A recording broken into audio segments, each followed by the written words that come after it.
Hey y'all, it's Brie and Emily. We just wanted to give you a quick disclaimer before we dive into today's episode. We don't claim to know everything. We want to use this space as a platform for open discussion. Our intent isn't to offend, but to learn. So with that, let's get into today's episode.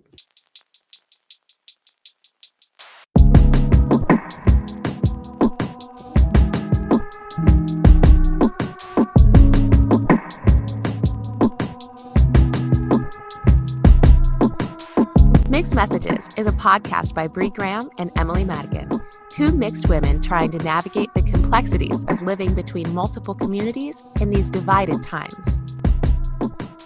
On today's episode, Emily and I are breaking down the Republican Party, the Democratic Party, and everything in between. Let's get into it.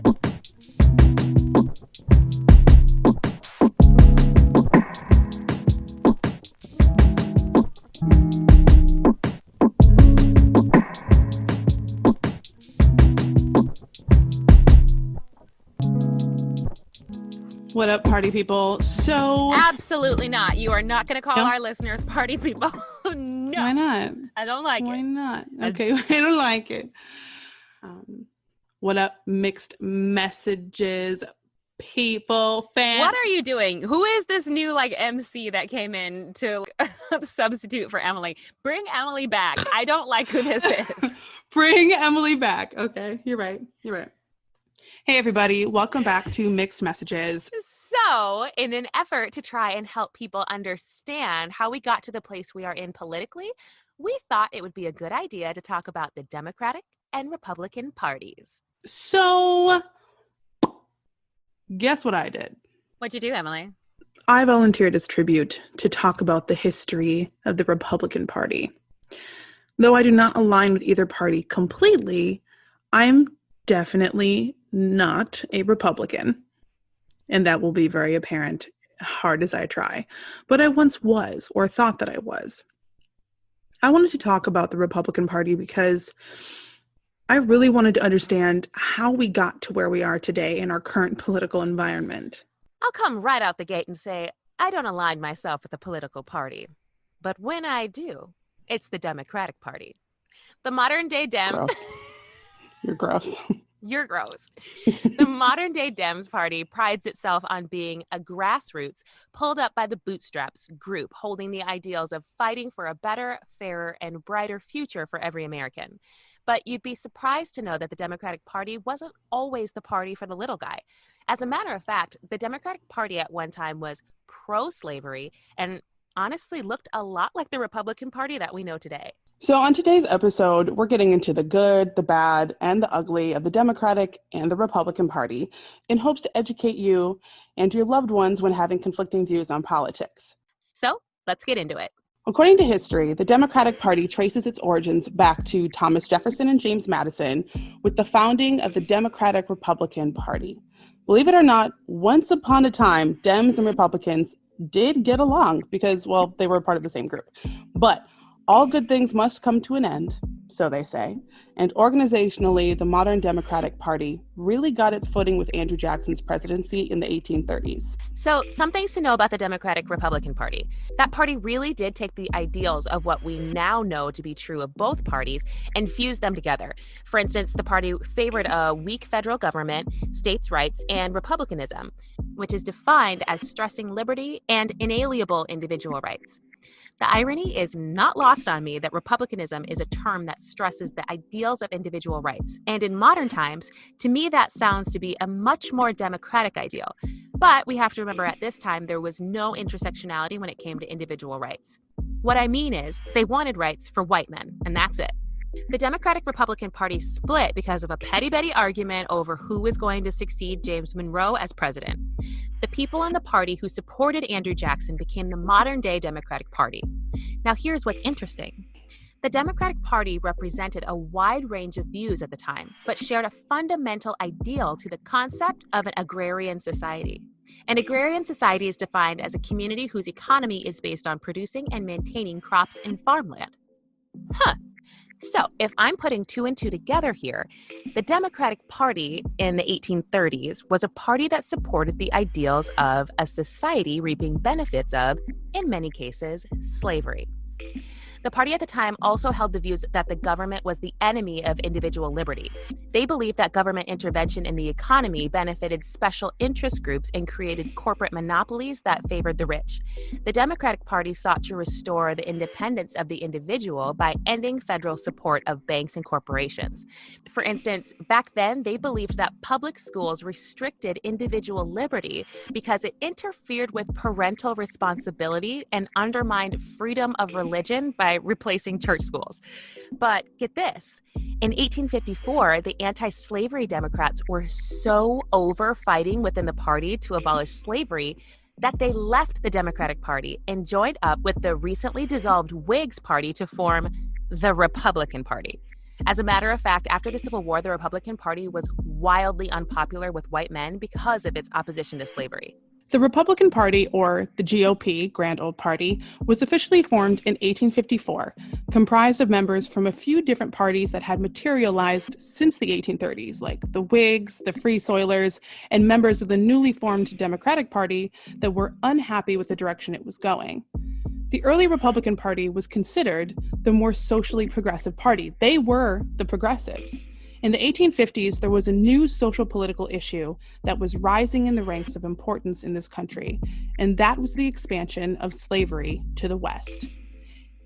In 1854, the Kansas-Nebraska Act was mandated, which allowed states to decide for themselves whether or not slavery would be allowed, in so many words. Those that opposed the Kansas-Nebraska Act created the Republican Party. So the Republican Party was comprised mainly of two schools of thought when it came to slavery. There were the abolitionists, who were the fringe group and believed that slavery was basically morally wrong and that it needed to end completely.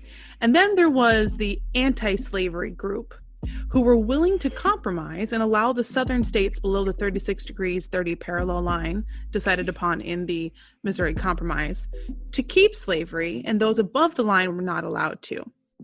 So they sound like they are similar schools of thought or even hold the same principles, but they do not.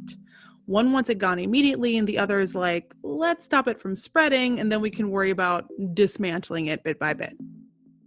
The main concern within the Republican Party regarding the Western expansion of slavery was for the white farmers.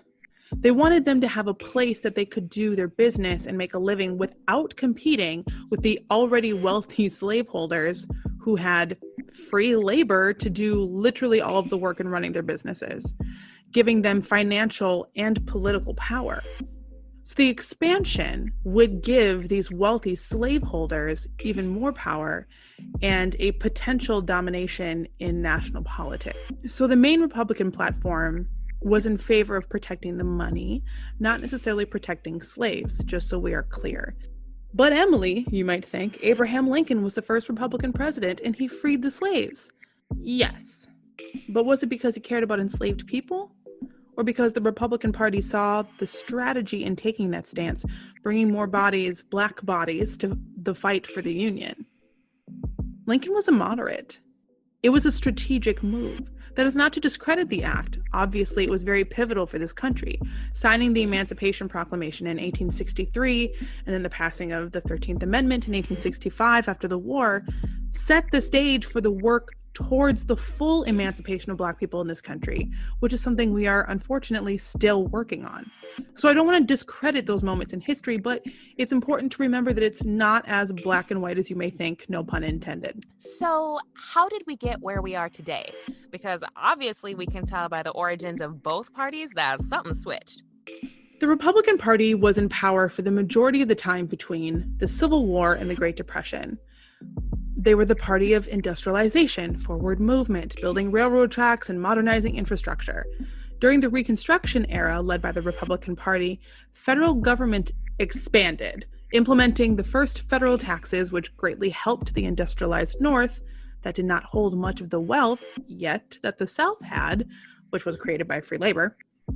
Their main focus, the Republicans, became big business and financial interests of the North and started to move away from the interests of blacks in the South, making it the party of the white elite, aka rich white people. So, in the 20th century, a handful of people in corporations grew super rich and used their money to influence politics. The reaction to this were some people who considered themselves to be reformers started pushing an agenda of progressivism. Cue my Bernie Sanders voice. They argued that No. Okay, absolutely not. fine. It's fine. Absolutely not. We'll workshop that. They they argued that the government should take a role in regulating businesses to improve the average American life. Woodrow Wilson, who ran as a Democrat, his presidential win put most of this progressive reform into action. So the Democratic Party became the main home for progressives. Unfortunately, the Republican focus on pro-business policies without proper regulation, along with low wages and major debt, was one of the causes for the stock market crash in 1929. So the Great Depression had begun, and Republican Herbert Hoover was president. His response to the Great Depression failed, thus leaving it wide open for the Democrats to take back power that they had not had for many years, with the election of Franklin D. Roosevelt, who implemented the New Deal, creating programs, financial reforms, and regulations, making the Democratic Party the party that would support those who needed economic help, which is when Black Americans began to slowly shift from Republican to Democrat, beginning the nearly 40-year reign of Democrats in the highest positions of power. Side story, FDR was reelected for 3 terms, and that's what motivated the Republican-controlled Congress, who did not like not having power for that long, to pass the 22nd Amendment, limiting presidential terms to 2. And I really think we need to include a new amendment that limits terms in Congress as well. That's where all the career politicians live, and why change is so hard to implement because some of them just never go away. Anyway. But Democrats were still split over race.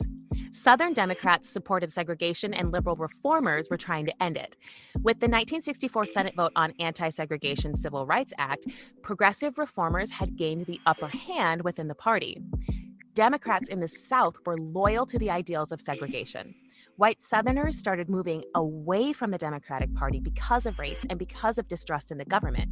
They were really afraid of big government and liberal activists, which, LOL, what's changed? I think that point is super important when it comes to the conversation of why minorities traditionally vote Democrat. The majority of older voters in our country are people who were alive during the civil rights movement. So they really got to see firsthand how people who aligned themselves with the Democratic Party have usually been people who are pro-civil rights. To me, this feels like a no-brainer. If one party is trying to liberate my civil rights, ensure my vote counts, help me by keeping government institutions in place when the government spent hundreds of years purposefully trying to disenfranchise me, wouldn't it make more sense for me to align myself with the party who is serving my best interests? The presidential vote of Black voters between the early 1960s to 2012 increased from 60% in the 80 to 90 percentile. So when we are looking at the 2016-2020 elections featuring Donald Trump, a lot of topics of conversation have been about how divisive his campaign has been, specifically about race. Looking at history, a lot of people with racist ideals started to align themselves within the Republican Party back in the 60s. So when people say that Republicans are a bunch of racists, I don't think it's fair to generalize entire groups of people, but also the history is there to prove that the Republican Party did start to align themselves with racist ideals. Democratic President Dwight Eisenhower signed civil rights legislation. Lyndon B. Johnson signed the Civil Rights Act of 1964 and the Voting Rights Act of 1965.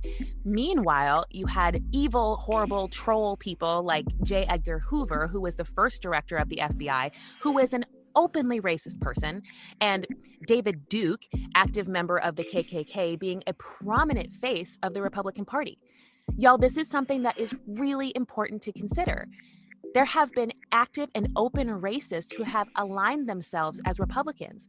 This is something a lot of your parents and grandparents know about because they were alive for it. So when people say things about the Republican Party in America not being racist, they were alive for the most outright and blatant timeline for it. And contrary to what they think, it really wasn't that long ago. So anyway, back to the timeline. The new laws of the 60s officially created a bigger federal government and more social progress. The Republican Party, in response to this, became more conservative. Southern whites who thought that the civil rights movement had gone too far joined the Republican Party once and for all. Their first attempt at a conservative Republican candidate blew up in their faces, sorry Nixon, but they found their white conservative knight in shining armor in Ronald Reagan. Under Reagan, the Republican Party had their conservative values personified. He focused on business interests with less regulations. He brought in the Christian evangelists who wanted more conservative social values like praying in schools, and the anti-communists who felt that the Democrats were too soft on that issue. A show I'd like to plug is a Netflix documentary called 13th that I strongly recommend you and everyone you know and love to watch.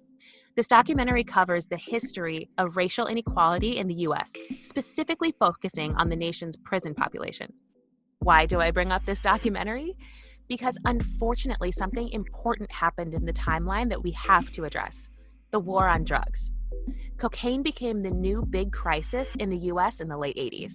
I'm going to quote the documentary 13th. So, quote, Reagan took the problem of economic inequality, of hypersegregation in American cities, and the problems of drug abuse, and criminalized all of that in the form of the war on drugs, end quote. Crack and cocaine use and redistribution were not treated as the same offense, even though it is the exact same drug in a different form. Crack went rampant through minority communities in the 80s. Reagan saw that and played on the fear to the American people. He implemented law and order and the war on drugs to his white voters and, unfortunately, people within the Black community. After Reagan was George H.W. Bush, Republican, who continued in the direction that Reagan took the presidency and the legislation implemented. So when Democrat Bill Clinton was up for his presidential run, to get the votes of some of the swing states and Republicans who weren't exactly happy with George H.W. Bush's previous 4 years, he ran the campaign on fear. Bill Clinton ran on support of the death penalty and on support of cracking down on crime, both of which aren't necessarily strong Democratic ideals. He implemented the 3 strikes rule. What the Clinton administration did, and did very well, was to install a false narrative of fear to the American people. He increased the funding for police who were coming into already marginalized neighborhoods to crack down on crime and emphasized the importance of law and order. And that was 30 years ago. So at this point, it should be no question why when minority groups say they are afraid of the police, I mean, look at how the system has disenfranchised and mistreated us for years and recently.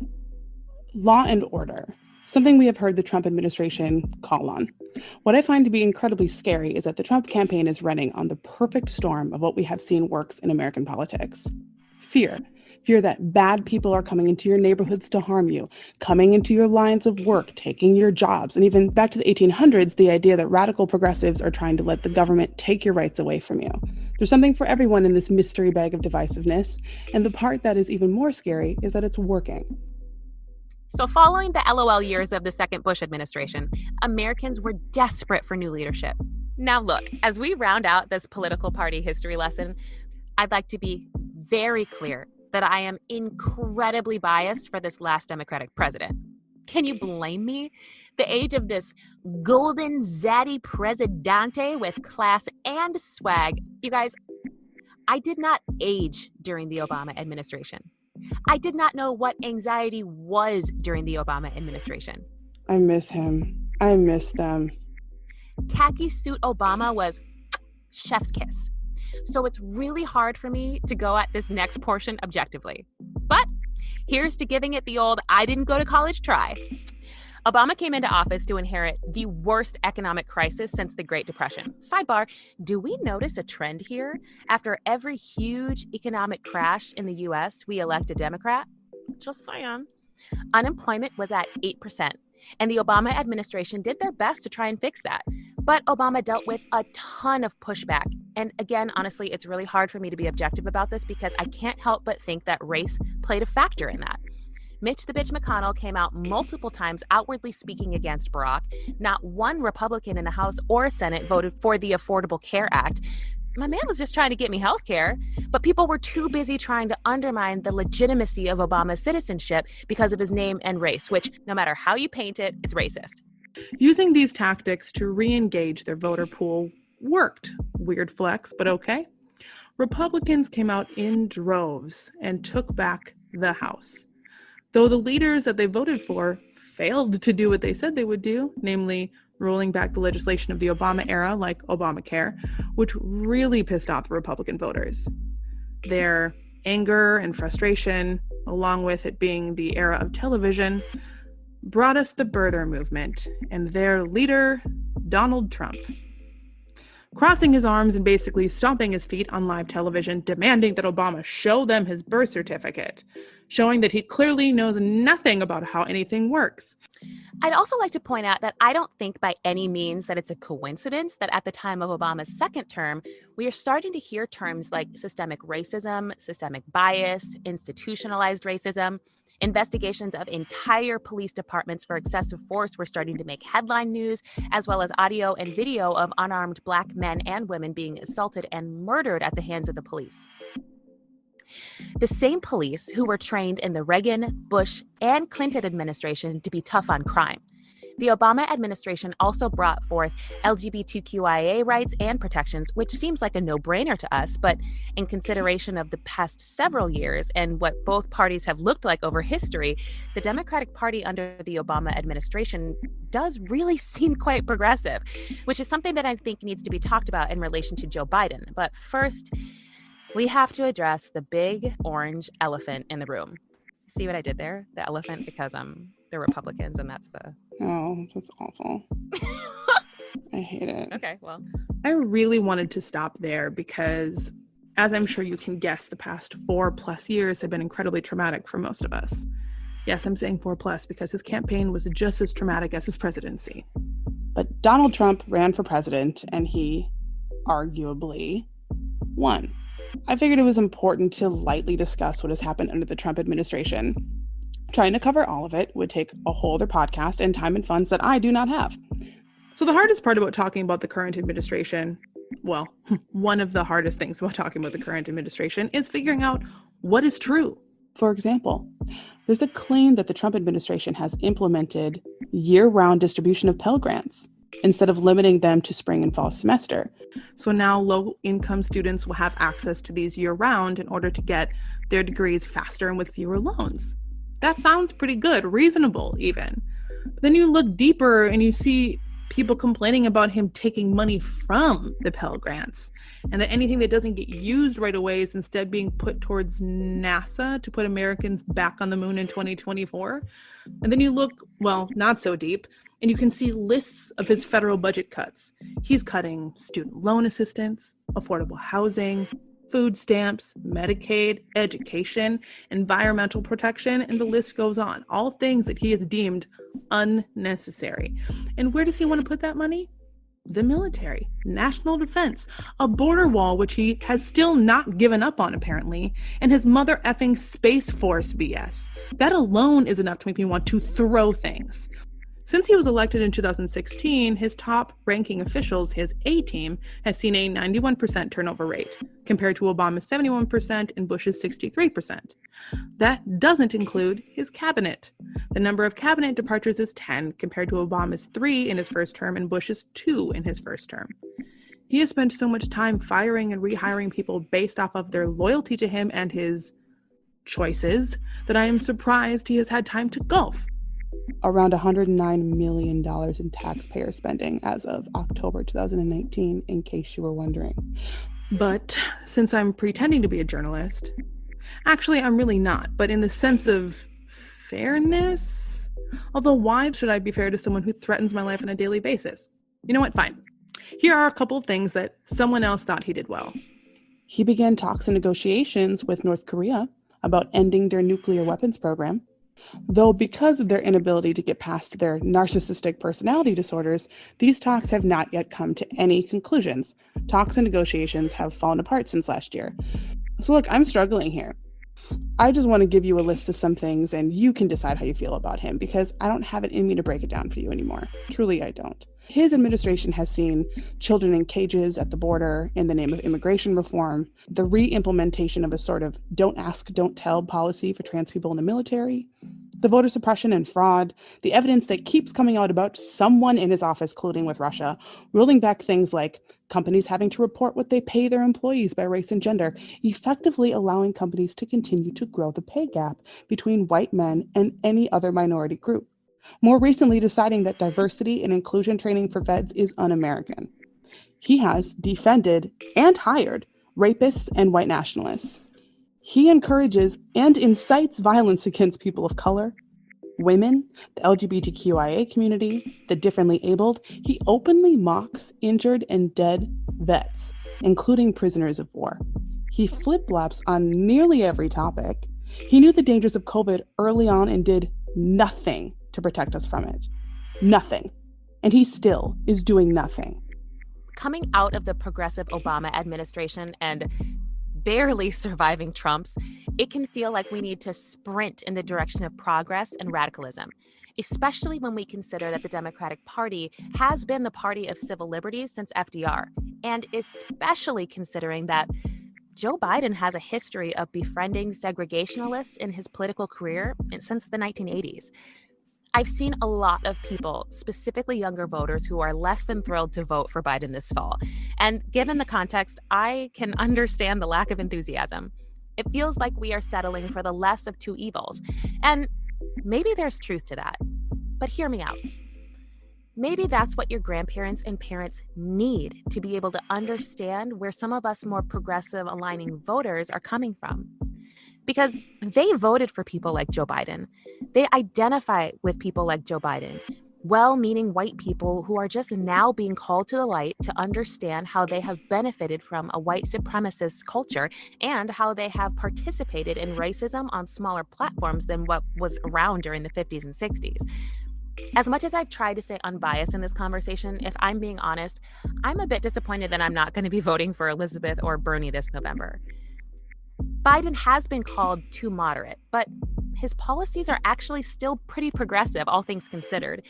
He wants to increase the child tax credit from $2,000 to $6,000 a year. He has been campaigning for free college since 2015, and he supports a $15 minimum wage. And look, speaking as someone who has no health care, has worked handfuls of minimum wage jobs, identifies as a biracial person whose career is in the arts, I'm not going to sit here and act like Biden is the type of progressive I'd like to see. But it's the progressive that I have, and not voting is not an option. I'm hopeful that a lot of you who are listening are people that I don't have to educate on the differences between right and wrong. Something that I want to stress to you all is this. The history of both the Republican and Democratic parties have boiled to the place that we are in now. And considering what policies both parties have stood for to advocate for their election, I'd like to remind you this. The modern Democratic Party has consistently fought for the rights of minorities, the LGBT communities, BIPOC, immigrant, lower income, and differently abled communities. The Republican Party is a party that's privilege allows them to overlook the needs of others. It is a privilege to be more concerned with the amount of tax dollars you pay than the amount of affordable housing there is. It is a privilege to have jobs that protect your health care. It is a privilege to afford to carry a gun, to protect a home that you can afford, or even to carry to protest a haircut that you're willing to put others at risk for. And that's something that I believe is getting lost among all of the information that there is out there. Human rights, civil liberties should not be politicized. Period. It seems to me like Republicans believe that what you earn, what you inherit, belongs to you. No questions asked. What is being missed is that there is a lot of privilege in the party that doesn't come easy or inherited to the others. In today's political climate, it's a privilege to look the other way, to overlook civil rights and liberties for personal gain. This is exhausting, y'all, and we have to take it step by step. Something that my therapist reminds me is that progress isn't a linear line forward. Sometimes we do take steps backwards to go forwards, and that's okay, as long as we have the end goal in sight.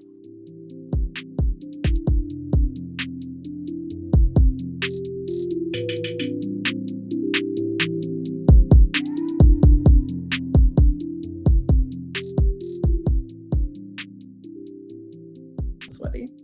Okay, so Emily got really worked up. Just now. I did. I'm very sweaty. Had to take a minute. Had to take a breather. How you doing? I'm fine. I just I love information, right? I love Mm-hmm. learning new things. I love researching things. It's really frustrating. We live in the day of information, the age of information, and you're trying to sift through all of the information about a person and a party and an administration and a movement that is actively killing Americans and turning their backs on the constitutional rights of everyone involved in this sinking ship we call America. Yeah. And you can't figure out what's true and what's not. And like, even people are like, researching things, you gotta look at like .com isn't always the best, but, .org, .edu, but even those sources are super biased. You know what I mean? Because I was Yeah. trying to figure out like, where can I find information about things that have actually gone well for this administration? Where can I find information on things that maybe he's done that are good? But the only things that I can find, which is very telling, are that are good about him are either directly from the White House itself, which is not reliable, or like QAnon sources that are like absolutely insane, right? It's so frustrating to me to not be able to look at two sides of something, because one side is just full of lies and the other side is so angry that they can barely see straight, myself included. So it's really hard to find accurate, unbiased information out there about him. But I guess that in and of itself just shows you how dangerous he is, because he's so divisive, because he really doesn't give a flying about anybody but himself. I'm trying not to swear, which is really hard in this episode. I know. No, I believe you. That was something that so as I was recording this and I was like reading everything out loud and kind of talking to my partner David about it, he has family that has voted Republican. And so like Same. my whole life, Same. right. And so my whole life, like I grew up Democrat, hardcore Democrat. I remember in school we had like this mock vote back when it was like George W. Bush versus Al Gore. And I think I was like literally one of like 3 students in my 6th grade class that voted for Al Gore. And I was like, climate change. And they were like, boo. Literally, I grew up in a Republican family, so like we did those too, and I voted straight Republican. I was like, I love Bush. He's helping us through this terrible crisis. I didn't even understand what the crisis was. I didn't know. Yeah. Okay. Let's circle back to that. I want to know, you said at the beginning of this that you said that you were like aligned yourself with the like the Republican Party when you were younger. So yes and no. If you asked me how I would vote and what I was, I would say Republican. Why? Because my entire family was Republican. That's all I knew. Oh. If you were to ask me about specific issues, like if you would have asked me immediately after me saying I'm Republican, if you would have asked me like, are you pro-life or pro-choice? I mean, even at the time, I don't know if I even knew the difference between the two, but if you would have explained them to me, I would have been like, oh yeah, I'm pro-choice. If you would have said, are you in support of healthcare for everybody? Are you in support of like, if you would have asked me about democratic values, I would have been like, yeah. And then someone would have been like, well, you're not Republican, you're Democrat, boo-boo. But I didn't know, because in my mind, it was just, we were just a Republican family, but we never talked about politics. So I didn't know what being a Republican meant. It was actually one of the first times my girl, Chloe, who I've mentioned on this podcast before, shout out to Chloe, who's always been way more informed than I am. I remember one of our first fights, we were in high school. I was like ragging on her about the Bush versus Gore thing. And she wasn't even talking to me. And I was just like ragging on her about it. And she stopped and looked at me and she said, I wasn't talking to you. And this is true.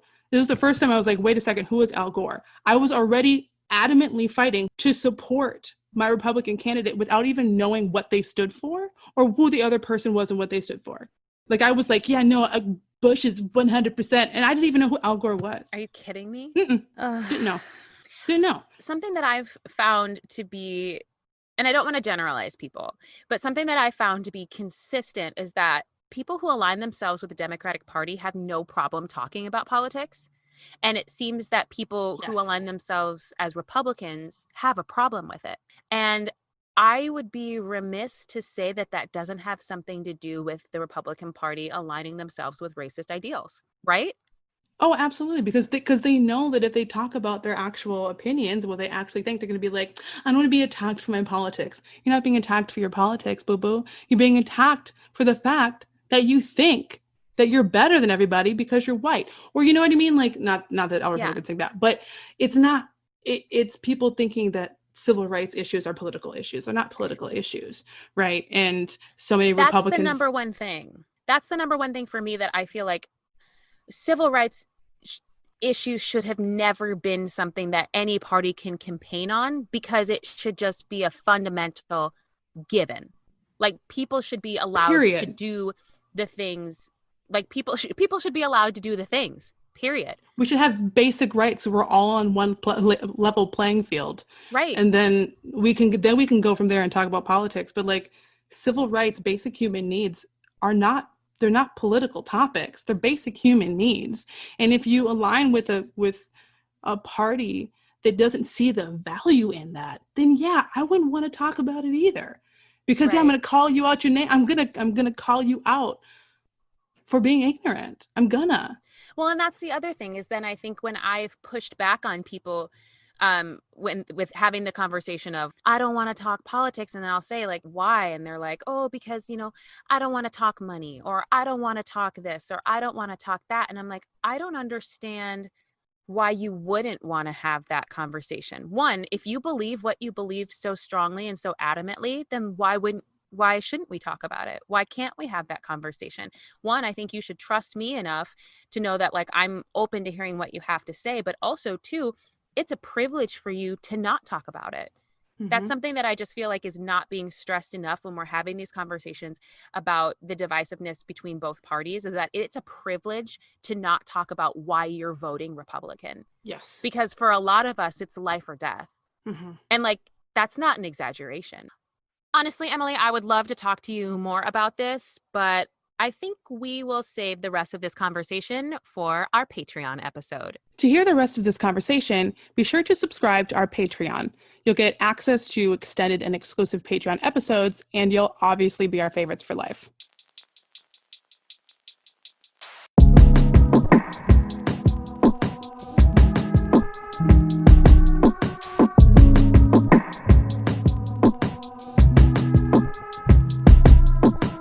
So much for listening to today's episode of Mixed Messages. For more information on the Democratic and Republican parties, please go to our website. We have all of our resources linked in a post for you. Don't forget to follow us on social media. And if you want to hear more from this episode, join our Patreon.